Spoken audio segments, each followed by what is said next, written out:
Nakapako ang mga mata ni Beatrice sa screen habang tinitignan ang picture ni Asyong Valderrama. Napansin naman ito ng partner niyang si Inspector Kelly Valdez, isang babaeng laking Santo Tomas at tila may pagkaprobinsyana ang forma. "Girl, anong problema?" Tanong nito kay Beatrice. Wala naman," sagot ni Beatrice. "Kanina ka pa tulala. Okay ka lang ba?" Bagyang umiti si Beatrice pero halatang medyo kabado. May naalala ito bigla sa kanyang nakaraan. Ang nakaraan na gusto niyang baguhin. "Bea, totoo bang naglaya si Nathaniel?" Tanong ng high school classmate niya. Hindi sumagot ang dalagita. "Hindi kaya nagselos yun sa BF mong si Asyong? Bakit kasi senior pa pinatulan mo? College level na yun eh. Tapos si Nathaniel nandyan naman palagi sa tabi mo. Uy teka, saan ka pupunta?" Nagsimulang mag-walkout sa classroom si Beatrice. "Bea!" Boses ni Kelly na pumukaw sa kaisipan ni Bea na lumalayag na sa nakaraan. "Ha?" Sambit ni Beatrice. "Ano ba girl, gutom ka ba? May choco dito, gusto mo?" Alok pa ni Kelly. "No, busog ako, Kel. Thanks." Tanggi naman ni Beatrice. "Ay, napaka-problemado kasi ng mukha mo eh. Alam mo, mamaya labas tayo. Isama nating kapatid mo." Aya pa ni Kelly. "Maybe next time na lang, Kel, after ng operation." Wika ni Beatrice. "Inspector Legaspi at Valdez, kung may mungkahi kayo sa mission plan natin, bakit hindi nyo itaas ang mga kamay nyo at ibahagi sa inyong team?" Mungkahi pa ng opisyal. Sir, wala po sir." Maagap na sagot ni Beatrice. "Then focus!" Wika ng opisyal. "Yes sir." Natapos ang meeting na half-aware lang si Beatrice. Kinakabahan ito. First time niyang makita muli ang ex-boyfriend niya simula noong magkahiwalay sila. Hindi niya inakalang naging kriminal na pala ito at isa ng big-time drug smuggler. Hindi may paliwanag ni Beatrice kung pinaglalaroan lang ba siya ng tadhana. Kung kailan wala si Nathaniel, saka rin siya hahagupitin ng ganitong sitwasyon. Karma ba niya to o sadyang malupit sa kanyang tadhana? Umuwi siya sa bahay nila na kasama ang ina niya at kapatid. Ang ina niya mismo ang nag-aalaga ng kanyang aso na si Brownie na nagsisimula ng matutong tumayo. Niregalo ito sa kanya ni Nathaniel bago pa man naglayas ang binata. Ito na lamang ang tangi niyang lakas sa bawat dagok ng buhay. Kinabukasan ng gabi, nagkaharap ang dalawang grupo ng mga sasakyan sa isang commercial area. Isa-isang lumabas ang mga armadong kalalakihan. Lumabas sa isa sa mga sasakyan si Leo Kang at sa kabilang sasakyan naman ay magkasamang lumabas sina Bagsik at Bulol. "Standby team, wait for the signal." Bulong ng team leader ng mga parak na nakatago sa paligid. "How have you been, Mr. Kang?" Tanong ni Asyong aka Bulol. "Business is good, my friend. You got the papers?"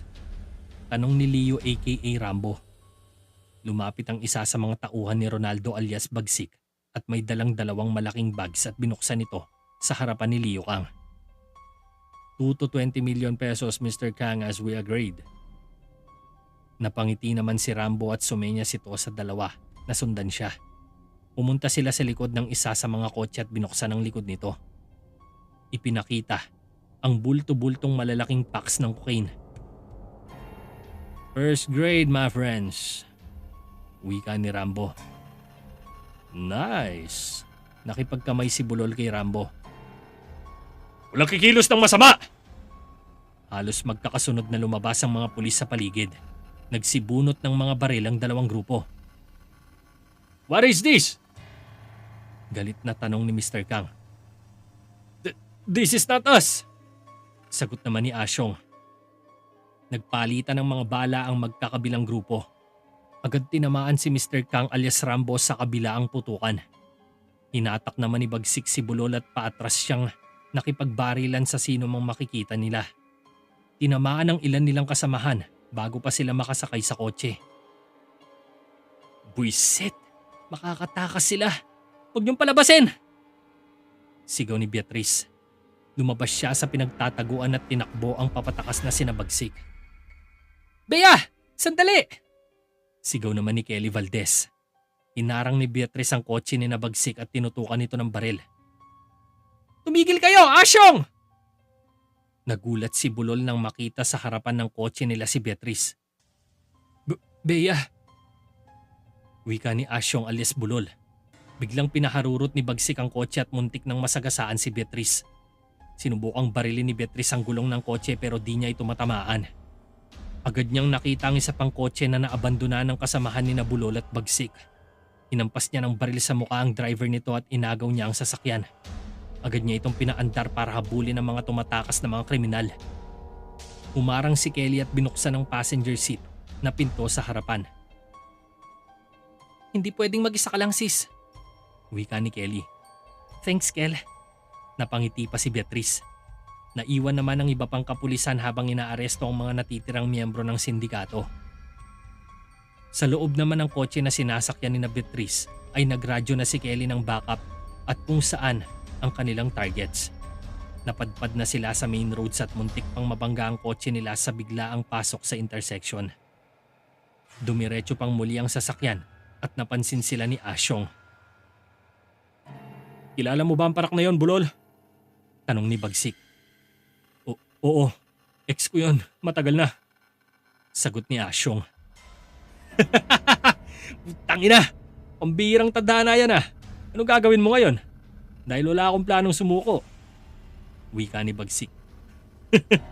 Ako nang bahala pre, ipasok mo na lang sa isang hideout natin. Pumasok ang sasakyan sa isang barangay na medyo masikip ang daan.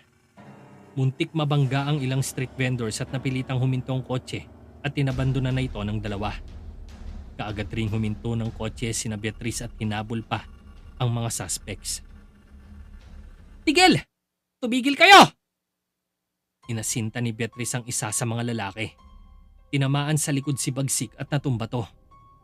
Huminto si Asyong para tulungan ang kasama pero tinulak siya ni Bagsik. Sige na, Bulol! Ako nang bahala dito! Wika ni Bagsik. Napilitan si Asyong na iwan ng kasama. Nang makarating sina Beatrice sa kinauupuan ni Bagsik ay pinagbabaril sila ng lalaki. Huli na kayo mga puta! Sigaw ni Bagsik. Agad nakatago sa mga pader si Kelly at Beatrice. Sabay ding lumabas ang dalawa at binaril si Bagsik. Napuruhan ng lalaki at bumulagta na to. Tinakbo pang muli ni Beatrice si Asyong pero naabutan nila itong nakasakay na sa isang kotse na minamaneho ni Busog. Nagkasalubong sina Beatrice at Asyong ng tingin. Kinindatan ni Asyong ang babae. Lagot tayo nito. Wika naman ni Kelly nang makitang papalayo na sina Asyong alias Bulol. Hindi sumagot si Beatrice at malalim ang isip nito. Matapos ang operasyon, sinabon ng commanding officer ang team dahil sa bulilyaso silang masabat sina Asyong. Nakuha nila ang produkto at ang drug money pero wala silang nahuling malaking isda. Matapos ang mahabang gabi ay tinawagan ni Beatrice ang ina niya na hindi muna ito uuwi sa bahay at sa police station quarters muna siya magpapahinga. Nakaupo si Beatrice sa labas ng kanyang silid nang makita siya ni Kelly at nilapitan siya nito. Hi sis, gusto mo bang uminom? Nagbigay ng beer can si Kelly. Tinanggap naman ito ni Beatrice at binuksan. Bakit mo kang extra stressed ka ngayon? Ano to? Tanong ni Kelly. Wala Kel, pagod lang ako. Sagot ni Beatrice. Pagod? Oh come on, I know you girl. Hindi pagod yan. Ano bang umiikot ngayon sa utak mo? Pangungulit ni Kelly. Si Asyong. Si Asyong Balderrama alias Bulol. Siya ang first boyfriend ko noong high school. Pahayag ni Beatrice. Oh my... Talaga? Gulat si Kelly. Ang tagal na noong huli ko siyang makita. Hindi ko naman in-expect na sa ganitong sitwasyon pa kami magkakaharap muli. Sagot ni Beatrice.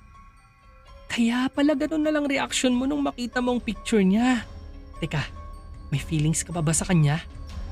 Seryosong tanong ni Kelly. Ha? Wala na ano? Tagal-tagal na nun eh. Tanggi ni Beatrice. So ano nang gagawin mo niyan? Tanong pa ni Kelly. Ano pa, di hulihin siya. Lumabag siya sa batas kaya next time na magkikita kami, uhulihin ko siya. Walang personalan, trabaho lang.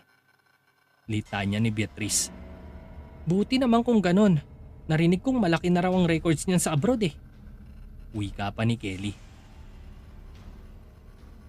Yes, dun kasi siya nag-transfer nun.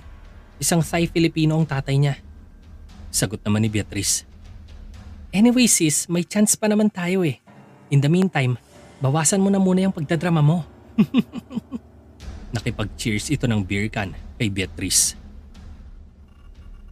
Matapos ang duty ni Beatrice, ay umuwi na ito at masayang sinalubong siya ng alaga na karga ng ina niya. Kinarga ni Beatrice si Brownie at hinalika ng matabang pisngi ng aso. Kumusta kayo dito? Tanong ni Beatrice. Okay naman anak, tahol ng tahol nga lang yung aso mo. Namimiss ka yata. Sagot naman ng ina ni Beatrice. Ay, namimiss mo ba ako, Brownie? Namimiss ka na rin ni Mommy. Sinayaw-sayaw niya ang aso at napatahol to. Nagring ang cellphone ni Beatrice at isang unknown number ito. Hello? Sagot ni Beatrice. Ang ganda-ganda mo na ngayon, Bea. At ang cute naman ng papi mo. Di ko alam na mahilig ka pala sa aso. Boses ito ng lalaki. Asyong? Gulat ni Beatrice. Wow, hindi mo pa rin nakakalimutan ang boses ko. Nilapag ni Beatrice ang aso niya sa sahig at kaagad sinara ang pinto ng bahay at nilabas ang baril niya. Diyos ko anak, bakit mo nilabas ang baril mo? Sumilip si Beatrice sa bintana. Hindi mo ako madadala sa pananakot mo, Asyong. Huwag mong subukang saktan ng pamilya ko dahil sisiguraduhin kong mamamasya lang bala ko sa utak mo. Banta ni Beatrice. Pwes, simulan mo na maghanda, Bea. Mali ka ng binangga. Kung sa tingin mo, kaya mo na ako dahil sa uniforme mo. Nagkakamali ka. Anytime, pwede kong pasukin yung bahay nyo. Anumang oras, pwede kong saktan ng sino man sa pamilya mo. Babala naman ni Asyong. Duwag ka, Asyong. Ang kaya mo lang saktan ang hindi lalaban sa'yo. Pero ibahin mo ko. Wag mo akong mamaliitin, gago. Hindi mo ko kaya. Pinatayan ni Asyong ng tawag si Beatrice. Galit itong umalis sa kayang kotse nito. Ilang beses pang nagmamatsyag si Asyong sa labas ng tirahan ni Beatrice. May mga plano itong hindi maganda dahil sa nangyari sa kanyang dealing sa bubble gang. Halos 1 linggo na niyang inaalam ang bawat kilos ni Beatrice. Bawat oras ng kanyang pag-alis at pag-uwi. Nakangiti si Asyong habang pinagmamasdan sa malayo ang dating nobya. Naaalala pa niya kung paano niya angkinin ng babae nang ito ay masolo niya sa loob ng isang sasakyan dahil na rin sa kalasingan nun. Sa bawat pagmumuni-muni niya ay hindi niya maiwasang ma-excite.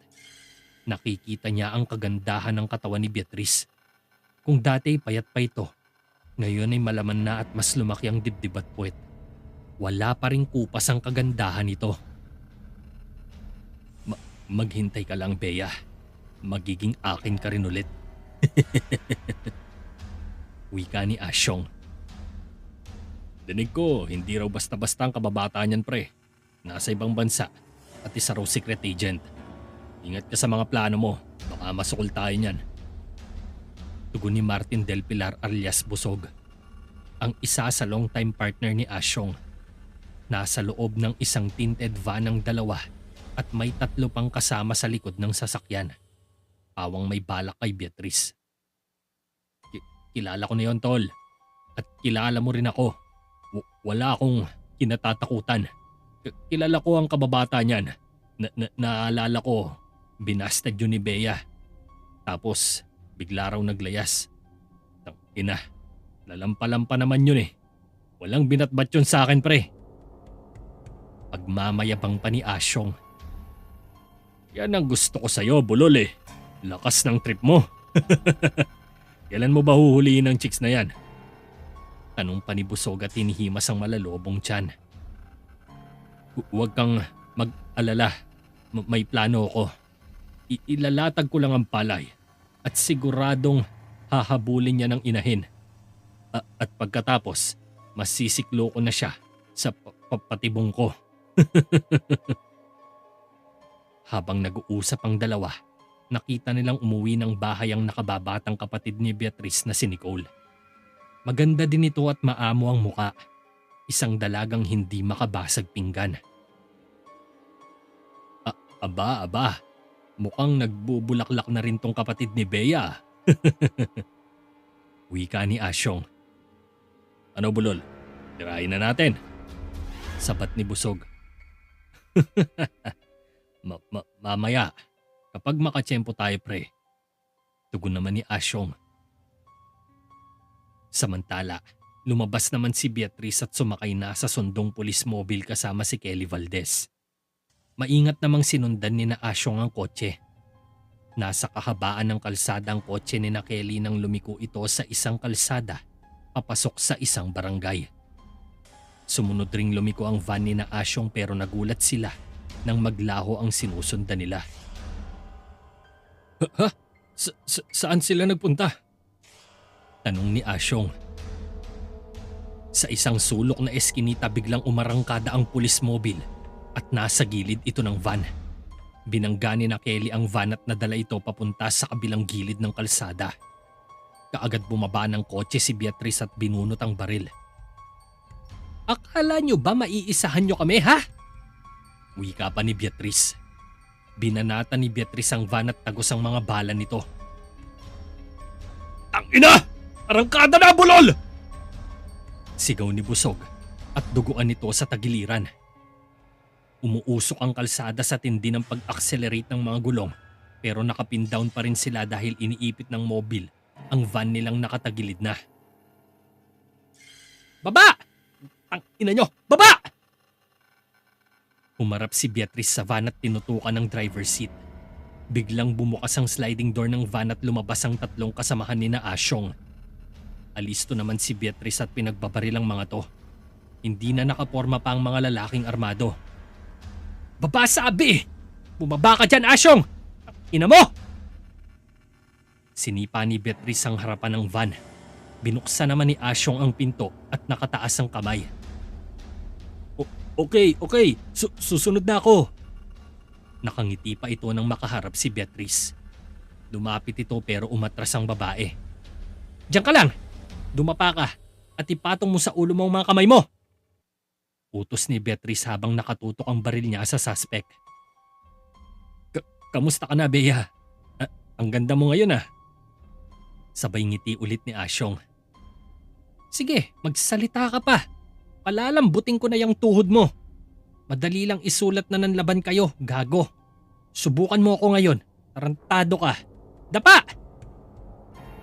Nawala ang ngiti ng lalaki at napilitan itong dumapa. Si Kelly naman ay binuksan ang passenger seat at hinila pababa si Busog na nanghihina na. Parehong pinusasan ang dalawa at pinasok sa police car. Nagtawag kaagad ng backup sina Beatrice para maglatag ng crime scene sa lugar. Laking tuwa naman ang hepe ng police station sa nangyaring paghuli ni na Beatrice at Kelly, kina Asyong Balderrama at Martin Del Pilar. Ipinaliwanag pa ni Beatrice kung bakit siya inaabangan ni Asyong. Naintindihan naman ito kaagad ng chief. Ipinasok sa interrogation room si Asyong alias Bulol at dinala naman sa ospital si Martin alias Busog dahil sugatan ito. Tila nabunutan ng tinik si Beatrice nang mahuli ang lalaki.